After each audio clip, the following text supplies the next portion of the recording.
What really happened in Huliaipole? Did the Russian occupiers really capture our command and observation post without any extra effort? How was this possible? Why are there so many different versions? Who is being blamed? And what is happening in the city now? I've gathered all the details for you today, including the reactions of the military and experts. So let's not waste any more time and get started. And please, friends, subscribe to this YouTube channel. And it all actually started on February 25th after, so to speak, an informational explosion because a video appeared on Russian propaganda channels, which was first spread in the Ukrainian information space by Serhiy Sternenko. And in this video, Russian degenerates are in a room that resembles a headquarters. So they claim that they supposedly captured the command and observation post of the 1st Battalion of the 106th Separate Territorial Brigade.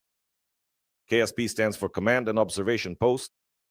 On the tables, you can see abandoned laptops, phones, documents, and this involuntarily caused shock. However, friends, the military analytical public deep state reported that the incident actually happened back on December 18th. Their version goes like this.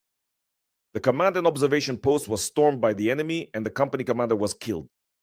But the Russian video is already, I quote, an unpacking of trophies after our soldiers left the post. The question arises, what happened in the interval between the assault and the appearance of this video? The most detailed account of the events was given by an officer who was inside that command and observation post in an interview with colleagues from Hromadske. And according to his words, in fact, the situation is starting to take on some clear outlines. December 17th morning. The guards spot two unidentified people in uniform 700 meters from the front line. 700 meters, note that. The distance is critically small for a headquarters. Then comes the assault. It turns out they are the enemy because a firefight breaks out in the stairwell. Heroically, company commander Bodan is killed in action.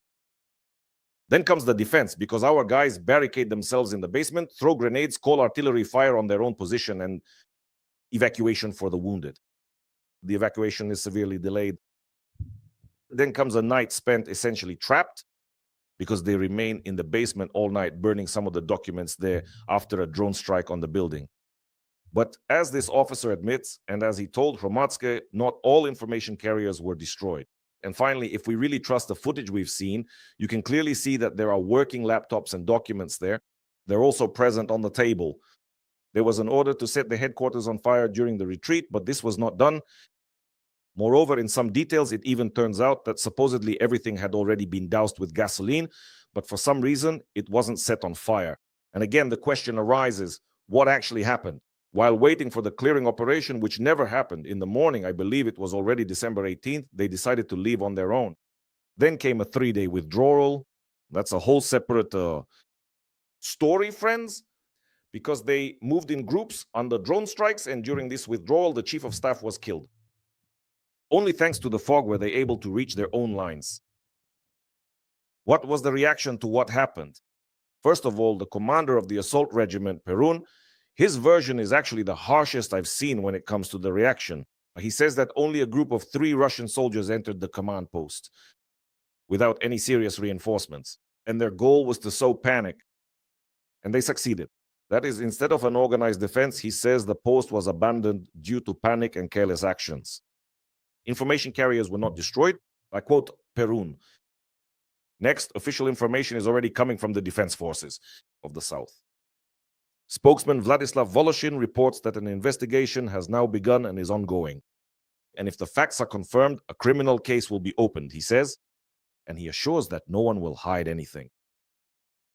Next, the consequences for the participants. According to the same officer Voloshin, they are currently being worked with counterintelligence. The battalion commander has been suspended, and those who left are being offered to transfer to the assault regiment.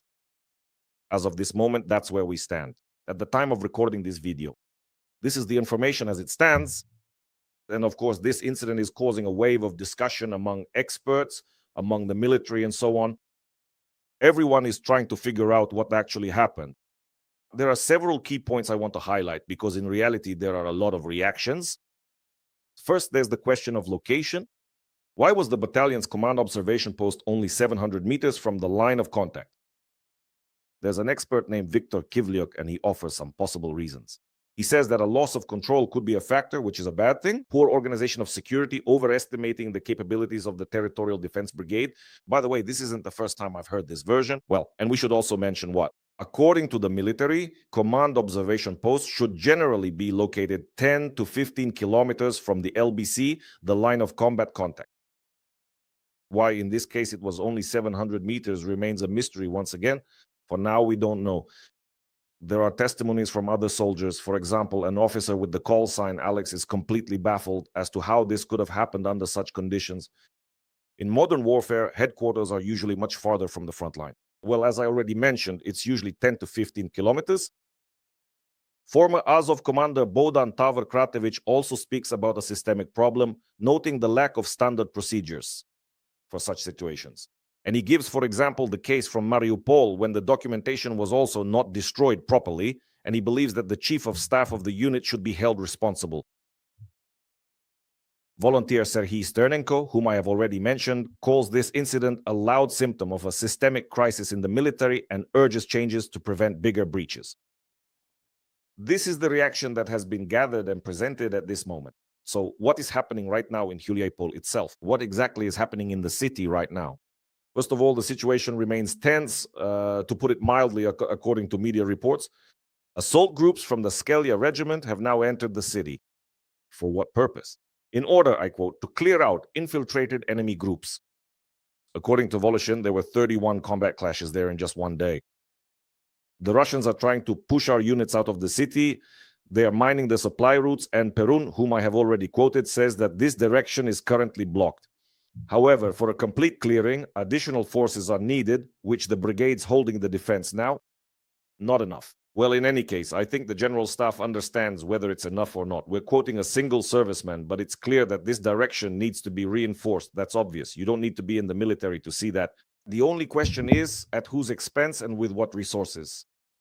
These forces have to be taken from somewhere, but where to take them? Again, we won't go into details. Here, all decisions are up to the general staff. Because we have a story with the command and observation post in Huliaipole. This, unfortunately, is not easy. A successful enemy sabotage is a complicated tangle. First of all, it's about tactical mistakes. Well, that's the conclusion we draw, right?